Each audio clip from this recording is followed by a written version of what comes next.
তারা শেখ হাসিনার মতো মানে ফাঁড়ি পথে ক্ষমতায় যেতে পারে কিনা তা কিন্তু চিন্তা ভাবনা করছে।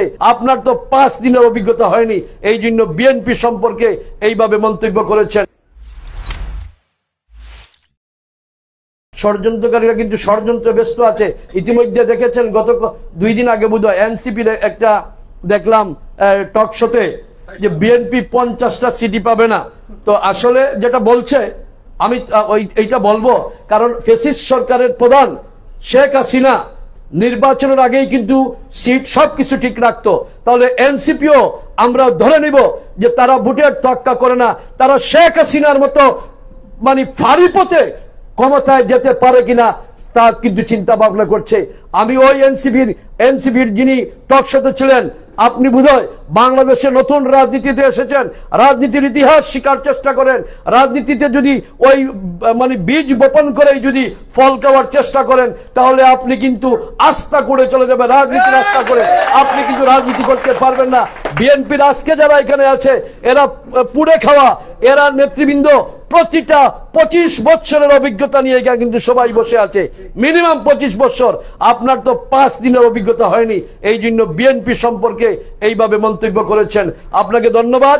ফেব্রুয়ারি নির্বাচনের পরে আপনার খোঁজ করব, চায়ের দাওয়াত আপনার এই সামাজিক যোগাযোগের মাধ্যমে হযরত শাহজালাল রহমতুল্লাহ এবং হযরত শাহ পনারের রহমতুল্লাহ স্মৃতিপূর্ণ বিজড়িত সিলেটে আপনার আমন্ত্রণ রইল। আপনি সিলেটে আসেন, আপনাকে নিয়ে আমরা বসবো, আপনিও আমাদেরকে বুঝাবেন যে বিএনপির 50টা সিটও পাবে না, আপনি কোথায় পাইছেন? আপনি কি ভোট এবং ব্যালট বাক্স ব্যালট পেপার সব কি বাসায় নিয়ে চলে গেছেন? যদি চলে যান তাহলে বলে দেন নির্বাচনের তো আর প্রয়োজন হবে না, সিটের হিসাব তো আগেই দিয়ে দিচ্ছেন।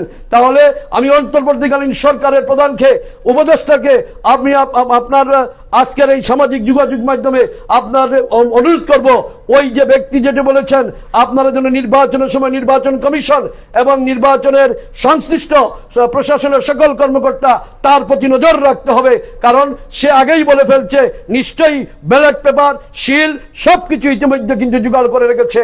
সেই জন্য আমরা অন্তত সিলেট থেকে আমরা এইটুকু আজকের এই সিলেট নগরীর 6 নম্বর ওয়ার্ডের বিএনপির সমর্থক এবং বিএনপির নেতৃবৃন্দদের আজকের এই সভা থেকে আমি আপনার উপদেষ্টার সবের প্রতি উদারতা আহ্বান জানাচ্ছি, প্রশাসনের প্রতি উদারতা আহ্বান জানাচ্ছি, আগামী নির্বাচনে ওই এনসিপির ব্যক্তির প্রতি কড়া নজর রাখতে হবে।